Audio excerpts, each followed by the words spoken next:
Capítulo 2. Padre en la ternura. José vio a Jesús progresar día tras día en sabiduría, en estatura y en gracia ante Dios y los hombres. Como hizo el Señor con Israel, así Él le enseñó a caminar y lo tomaba en sus brazos. Era para él como el padre que alza a un niño hasta sus mejillas y se inclina hacia él para darle de comer. Jesús vio la ternura de Dios en José. Como un padre siente ternura por sus hijos, así el Señor siente ternura por quienes lo temen. En la sinagoga, durante la oración de los salmos, José ciertamente habría oído el eco de que el Dios de Israel es un Dios de ternura, que es bueno para todos y su ternura alcanza a todas las criaturas. La historia de la salvación se cumple creyendo contra toda esperanza a través de nuestras debilidades. Muchas veces pensamos que Dios se basa solo en la parte buena y vencedora de nosotros, cuando en realidad la mayoría de sus designios se realizan a través y a pesar de nuestra debilidad. Esto es lo que hace que San Pablo diga: para que no me engría, tengo una espina clavada en el cuerpo, un emisario de Satanás que me golpea para que no me engría. 3 veces le he pedido al Señor que la aparte de mí, y Él me ha dicho: te basta mi gracia, porque mi poder se manifiesta plenamente en la debilidad. Si esta es la perspectiva de la economía de la salvación, debemos aprender a aceptar nuestra debilidad con intensa ternura.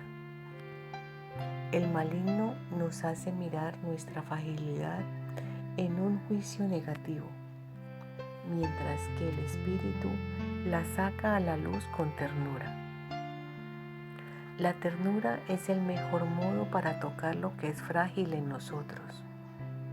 El dedo que señala y el juicio que hacemos de los demás son a menudo un signo de nuestra incapacidad para aceptar nuestra propia debilidad, nuestra propia fragilidad.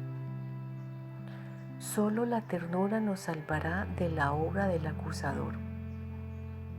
Por esta razón, es importante encontrarnos con la misericordia de Dios, especialmente en el sacramento de la reconciliación, teniendo una experiencia de verdad y ternura.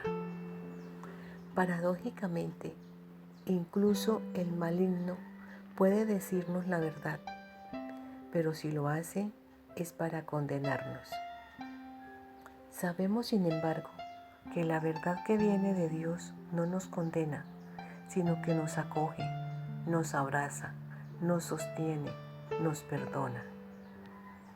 La verdad siempre se nos presenta como el Padre misericordioso de la parábola.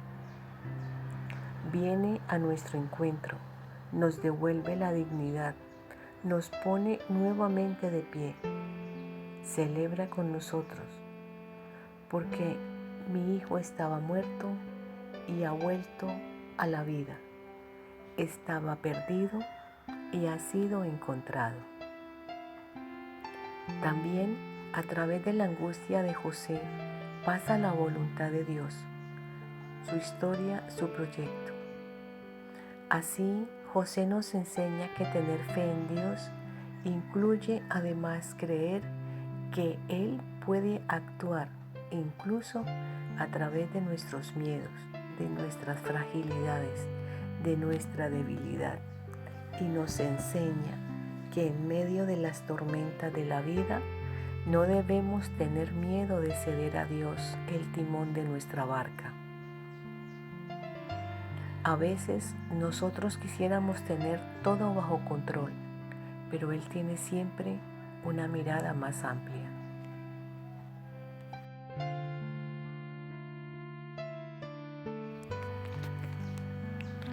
Capítulo 3. Padre en la obediencia. Así como Dios hizo con María cuando le manifestó su plan de salvación, también a José le reveló sus designios y lo hizo a través de sueños, que en la Biblia, como todos los pueblos antiguos, eran considerados uno de los medios por los que Dios manifestaba su voluntad. José estaba muy angustiado por el embarazo incomprensible de María. No quería denunciarla públicamente, pero decidió romper su compromiso en secreto. En el primer sueño, el ángel lo ayudó a resolver su grave dilema. No temas aceptar a María, tu mujer, porque lo engendrado en ella proviene del Espíritu Santo. Dará a luz un hijo y tú le pondrás por nombre Jesús, porque él salvará a su pueblo de sus pecados. Su respuesta fue inmediata. Cuando José despertó del sueño, hizo lo que el ángel del Señor le había mandado. Con la obediencia, superó su drama y salvó a María. En el segundo sueño, el ángel ordenó a José: levántate, toma contigo al niño y a su madre y huye a Egipto. Quédate allí hasta que te diga, porque Herodes va a buscar al niño para matarlo. José no dudó en obedecer, sin cuestionarse acerca de las dificultades que podía encontrar. Se levantó, tomó de noche al niño y a su madre y se fue a Egipto, donde estuvo hasta la muerte de Herodes. En Egipto, José esperó con confianza y paciencia el aviso prometido por el ángel para regresar a su país. Y cuando en un tercer sueño, el mensajero divino, después de haberle informado que los que intentaban matar al niño habían muerto, le ordenó que se levantara, que tomase consigo al niño y a su madre y que volviera a la tierra de Israel. Él, una vez más, obedeció sin vacilar. Se levantó, tomó al niño y a su madre y entró en la tierra de Israel. Pero durante el viaje de regreso, al enterarse de que Arquelao reinaba en Judea en lugar de su padre Herodes, tuvo miedo de ir allí y, avisado en sueños, y es la cuarta vez que sucedió, se retiró a la región de Galilea y se fue a vivir a un pueblo llamado Nazaret. El evangelista Lucas, por su parte, relató que José afrontó el largo e incómodo viaje de Nazaret a Belén, según la ley del censo del emperador César Augusto, para empadronarse en su ciudad de origen. Y fue precisamente en esta circunstancia que Jesús nació y fue asentado en el censo del imperio como todos los demás niños. San Lucas, en particular, se preocupó de resaltar que los padres de Jesús observaban todas las prescripciones de la ley, los ritos de la circuncisión de Jesús, de la purificación de María después del parto, de la presentación del primogénito a Dios. En cada circunstancia de su vida, José supo pronunciar su fiat, como María en la Anunciación y Jesús en Getsemaní. José, en su papel de cabeza de familia, enseñó a Jesús a ser sumiso a sus padres, según el mandamiento de Dios. En la vida oculta de Nazaret, bajo la guía de José, Jesús aprendió a hacer la voluntad del Padre. Dicha voluntad se transformó en su alimento diario. Incluso en el momento más difícil de su vida, que fue en Getsemaní, prefirió hacer la voluntad del Padre y no la suya propia, y se hizo obediente hasta la muerte de cruz. Por ello, el autor de la carta a los Hebreos concluye que Jesús aprendió sufriendo a obedecer. Todos estos acontecimientos muestran que José ha sido llamado por Dios para servir directamente a la persona y a la misión de Jesús mediante el ejercicio de su paternidad.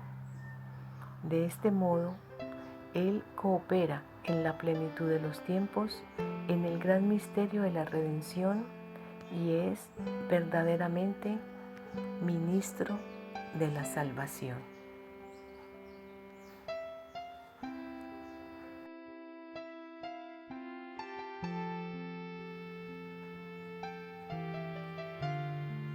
Capítulo 4.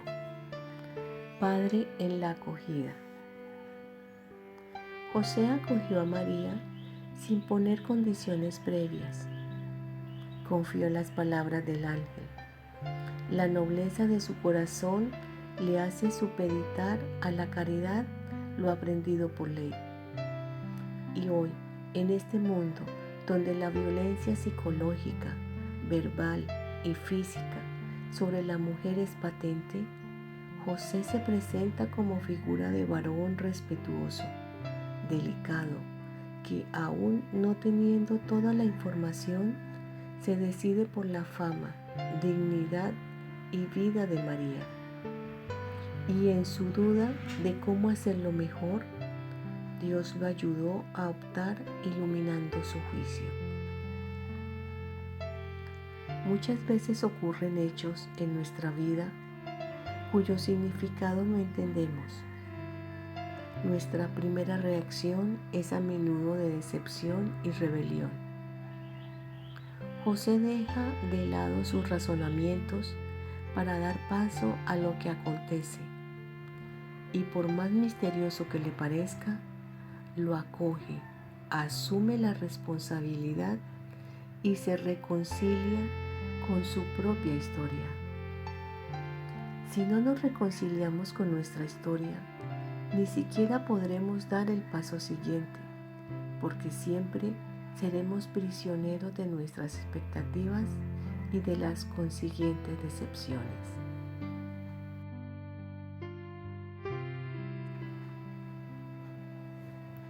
La vida espiritual de José no nos muestra una vía que explica, sino una vía que acoge. Solo a partir de esta acogida, de esta reconciliación, podemos también intuir una historia más grande, un significado más profundo. Parecen hacerse eco las ardientes palabras de Job, que ante la invitación de su esposa a rebelarse contra todo el mal que le sucedía, respondió: si aceptamos de Dios los bienes, ¿no vamos a aceptar los males? José no es un hombre que se resigna pasivamente, es un protagonista valiente y fuerte. La acogida es un modo por el que se manifiesta en nuestra vida el don de la fortaleza que nos viene del Espíritu Santo.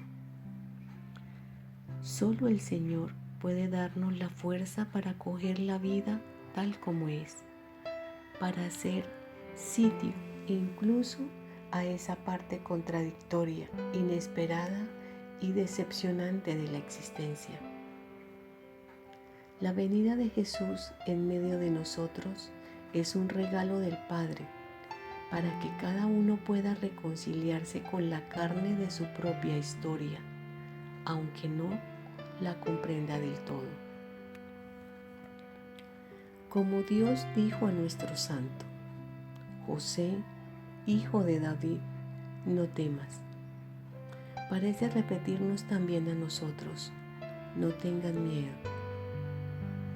Tenemos que dejar de lado nuestra ira y decepción y hacer espacio sin ninguna resignación mundana y con una fortaleza llena de esperanza a lo que no hemos elegido, pero está allí. Acoger la vida de esta manera nos introduce en un significado oculto. La vida de cada uno de nosotros puede comenzar de nuevo milagrosamente si encontramos la valentía para vivirla según lo que nos dice el Evangelio. Y no importa si ahora todo parece haber tomado un rumbo equivocado y si algunas cuestiones son irreversibles. Dios puede hacer que las flores broten entre las rocas, aun cuando nuestra conciencia nos reprocha algo. Él es más grande que nuestra conciencia y lo sabe todo. El realismo cristiano, que no rechaza nada de lo que existe, vuelve una vez más. La realidad, en su misteriosa irreductibilidad y complejidad, es portadora de un sentido de la existencia con sus luces y sombras. Esto hace que el apóstol Pablo afirme: sabemos que todo contribuye al bien de quienes aman a Dios. Y San Agustín añade: aún lo que llamamos mal está en una perspectiva general. La fe da sentido a cada acontecimiento feliz o triste. Entonces, lejos de nosotros el pensar que creer significa encontrar soluciones fáciles que consuelan. La fe que Cristo nos enseñó es, en cambio, la que vemos en San José, que no buscó atajos, sino que afrontó con los ojos abiertos lo que le acontecía, asumiendo la responsabilidad en primera persona. La acogida de José nos invita a acoger a los demás sin exclusiones, tal como son, con preferencia por los débiles, porque Dios elige lo que es débil, es padre de los huérfanos y defensor de las viudas, y nos ordena a amar al extranjero. Deseo imaginar que Jesús tomó de las actitudes de José el ejemplo para la parábola del Hijo Pródigo y el Padre Misericordioso.